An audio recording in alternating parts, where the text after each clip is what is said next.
guys, how's it going? This is the very first episode, the very first inaugural episode of a new YouTube series called Get a Load of This Chick, where I talk about women in history that you might not have heard of before. The first episode, we are going to talk about a woman named Jeanne Bucher. She was a gallerist in Nazi-occupied Paris, and she did some pretty cool things, so let's just dive into it. Jeanne Bucher was born in Alsace in 1872, and that's like, if you look on a map, it's a little region that's between France and Germany. They have kind of been going back and forth on it for a very long time, and she was born at the tail end of the Franco-Prussian War. Because she was born in such a, like, you know, sort of like little bit of this, little bit of that area, she actually was bilingual growing up. She spoke both French and she spoke German, which was going to come to help her a little later in life, as you could probably guess already. So she married at 23 to a guy named Fritz Blummer. It's very German sounding. Anyway, so he was about 30 years older than her. He was a pianist. And as far as I can tell, it kind of was just like a, I need to get married. I need to start having kids. I'm 23. I'm about to be over the hill. But then her entire world changed in 1901 because she fell head over heels in love with a poet, as you do when you meet a poet.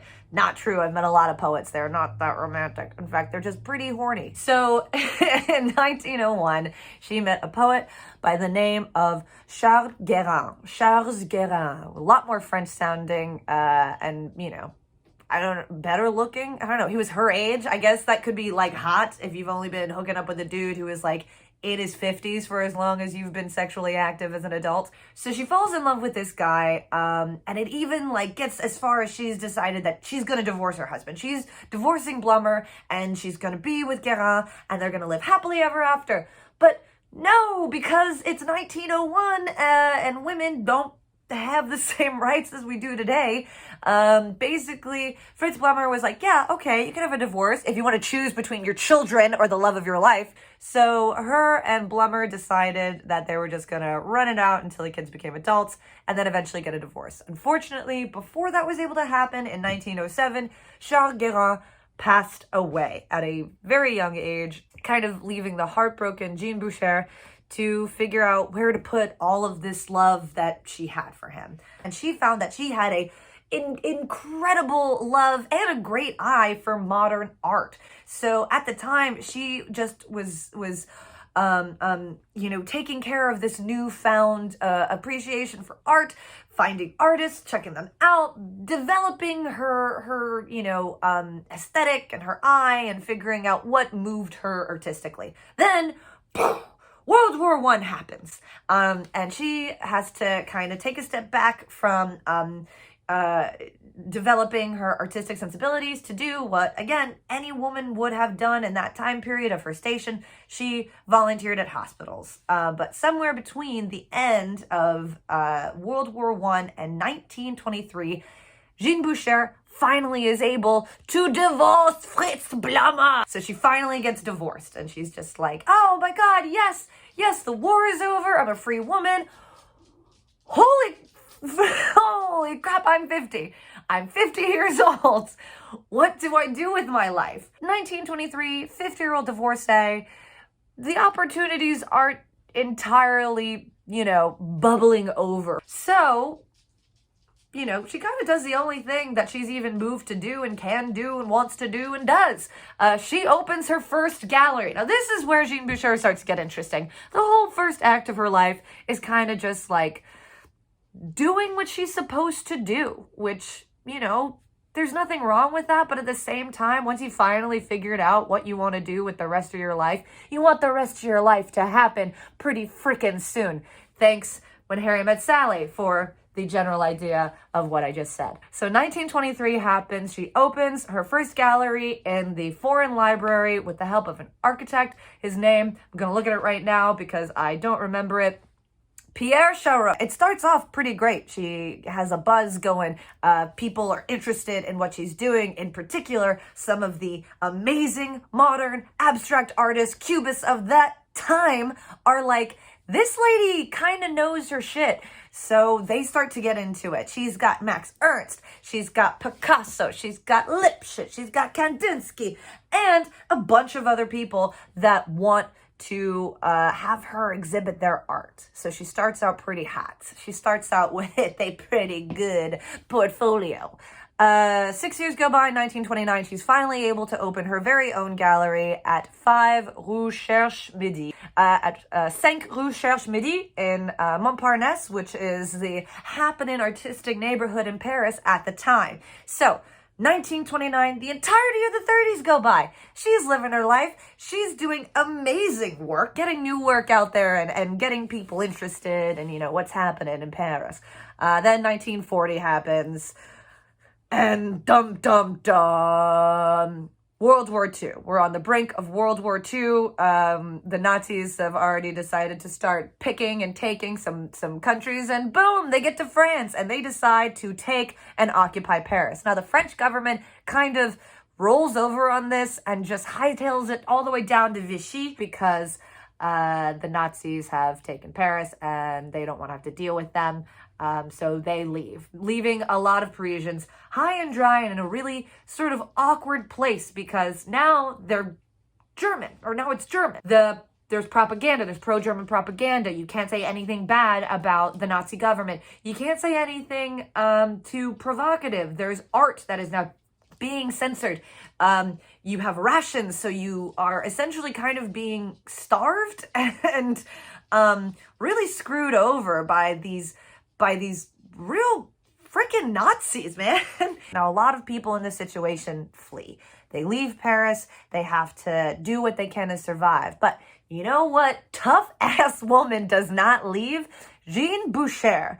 Now, like I said earlier, she knew a little bit of German, so she's actually able to kind of hold her own, and it protects her, definitely protects her in a way, because if she's ever confronted with German soldiers, she speaks German, they happen to either think that maybe, she's on their side, maybe she came from Germany, what the heck ever, they leave her alone. For the most part. There was a short period of time where she did have to close her gallery in 1940 when the occupation first happened, but in general, she's kind of okay. What she does, I think, knowing that she's kind of in a place where she kind of has a little bit of upper hand on a lot of other Parisians who don't speak German at all, she continues to run her gallery. And not only that, but she actually displays work from artists that are Jewish, that are banned by the Nazis, and that could get her in a heck of a lot of trouble, considering that one wrong move and you are shipped off to a concentration camp. I don't know if she didn't care. I don't know if she had nothing to lose. I don't know if finding the meaning to living for her is what kept her going, but she did not bend the knee to be a Game of Thrones person. She never decided to back down from what she was doing and what she found very, very important to her. While the Nazis are occupying Paris, they go to her gallery, talk smack about the artists right around her. She responds in perfect German to all of their criticisms. If you think the art is so bad, why don't you just leave? And at one point even takes down a picture of a sculpture by a German artist and stomps on it and says, "This is German art? This is what I think of German art." Which, kind of a weak comeback, but considering the action that she was doing to support what she was saying, pretty ballsy. So not only is she doing this, right? So during the occupation, she actually has 20 exhibitions. So that's happening in this little region of her life. Then in this little middle region, she's actually publishing pro-resistance work from her gallery. If they found out where this stuff was being published, again, boop, boop, boop, boop, boop, off to a concentration camp, which she didn't have to worry about because she feared nothing.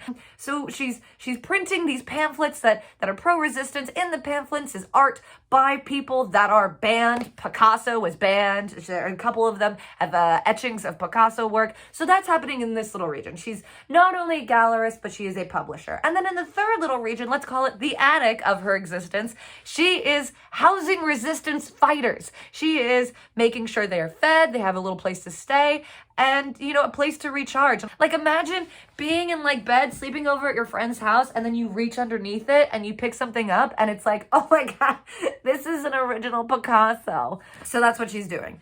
her dedication to the development of art and just like the continuation of like progress was astounding in the face of certain death.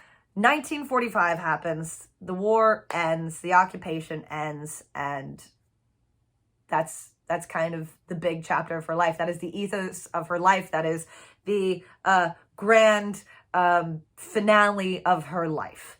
She goes to New York. She does a couple lectures at the Museum of Modern Art. She gets some art from some American artists, and she brings them back to Paris for her gallery. But then unfortunately, very, very soon after she returns from New York, she passes away from a very progressive form of cancer. She dies 1946 at the age of 73.